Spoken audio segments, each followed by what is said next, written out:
Senator from Arizona. First, Mr. President, I would say that we're fortunate to have a real doctor, a physician, Dr. Tom Coburn of Oklahoma, as one of our colleagues here in the United States Senate to talk about the real impact of legislation like this as he sees it when he treats his patients. And I think his words deserve a lot of attention. I just wanted to briefly address this morning a couple of the claims that my Democratic colleagues are making about this new legislation, claims that are simply false. The first one, there's a big tax cut.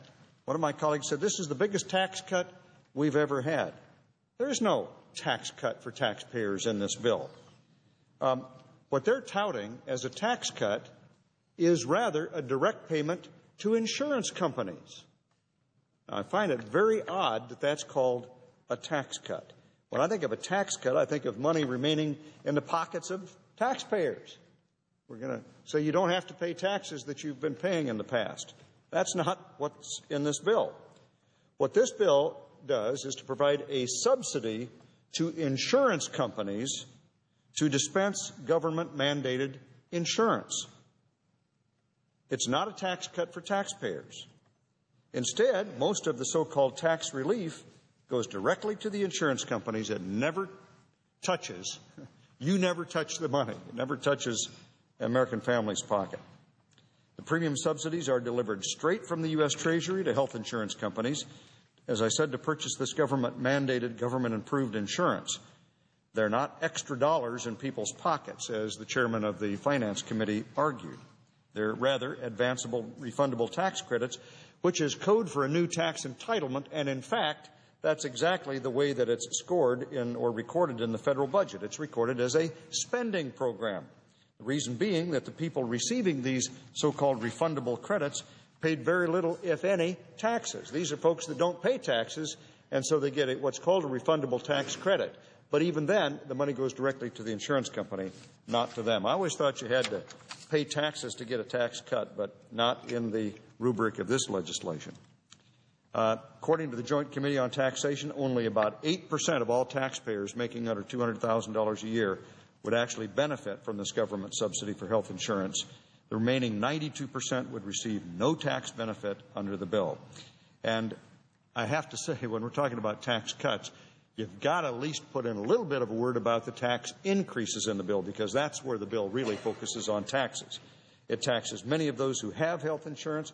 It taxes you if you don't have health insurance.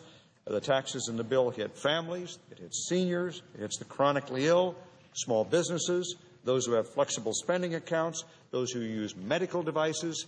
All of those things create a tax that you pay. The vast majority of the people who pay these taxes are not high earners.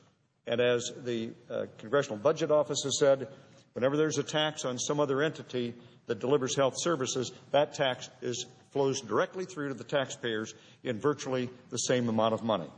In fact, in order to collect all of these taxes, and especially the tax that's imposed on you if you don't buy this insurance, the Internal Revenue Service estimates that it's going to have between $5 and $10 billion more just in order to collect the taxes. It's been estimated that this would require 16,500 new IRS agents.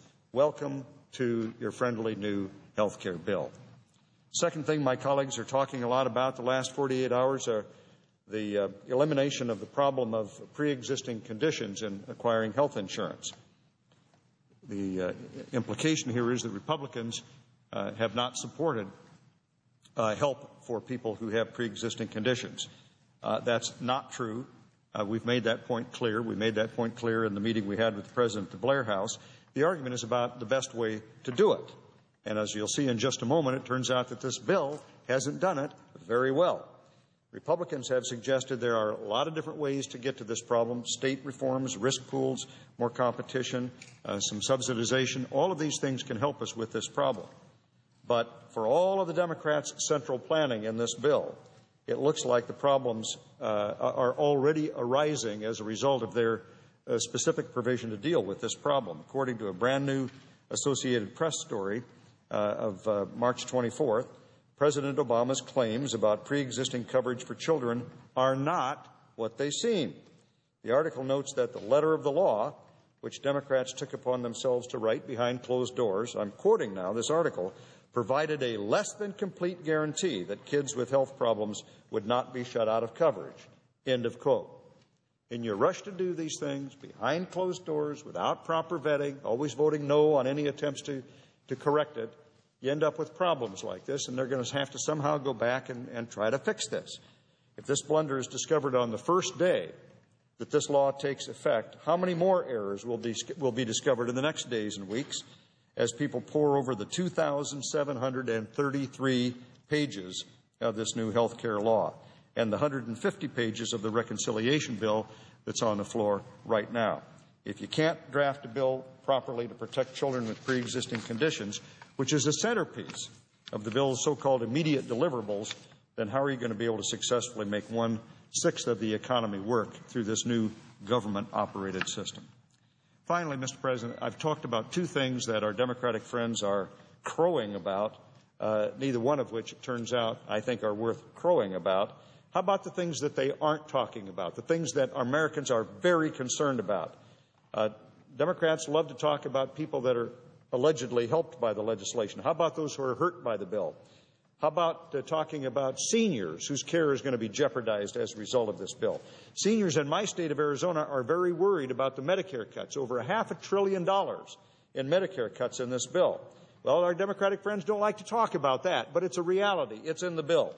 The reconciliation bill slashes more than $500 billion from Medicare and contains a whopping $202 billion reduction in Medicare Advantage cuts. That's more than in the bill that the Senate passed last December, but you don't hear about that. Medicare Advantage beneficiaries in my state like the health care that they have right now, and it's simply not true that if you like your health care, you get to keep it. It's false. This bill takes health care benefits away from seniors who are on Medicare Advantage. That is the truth. It may be an inconvenient truth for our colleagues who like to stress what they think is good about the bill, but conveniently ignore things that are going to hurt their constituents and certainly going to hurt my constituents. My senior citizens in Arizona don't want the government taking away their health care, and they are very concerned as a result. A constituent from Tucson, and I'll just close with this, Mr. President, wrote me a very short, very direct letter, but it summarizes, I think, the point that a lot of people feel. I'm a senior citizen, age 83. If I lose my Medicare Advantage coverage, I'll also lose my primary care physician of 18 years because he does not accept Medicare Direct. Senator Kyle, do not let them take away my Medicare Advantage. End of quote. Well, Mr. President, all of us know physicians that are no longer taking new Medicare patients. They can't afford to because we don't pay them enough. Mayo Clinic in Arizona has already said it's not going to accept any more Medicare patients at several of its facilities in the Phoenix metropolitan area. This health care bill is asking a lot of the American people, a lot in terms of tax collection and a lot in terms of future debt that our children and grandchildren are going to have to pay.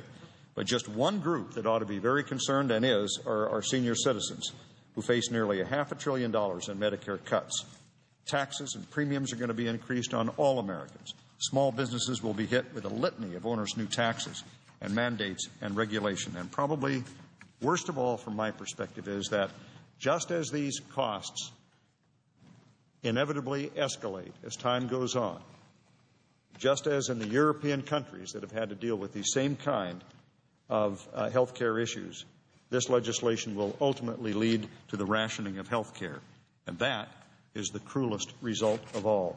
Mr. President, I'd like unanimous consent to put in the record at this point an op-ed piece by Mr. Bob Robb, who writes for the Arizona Republic. It's dated March 24th.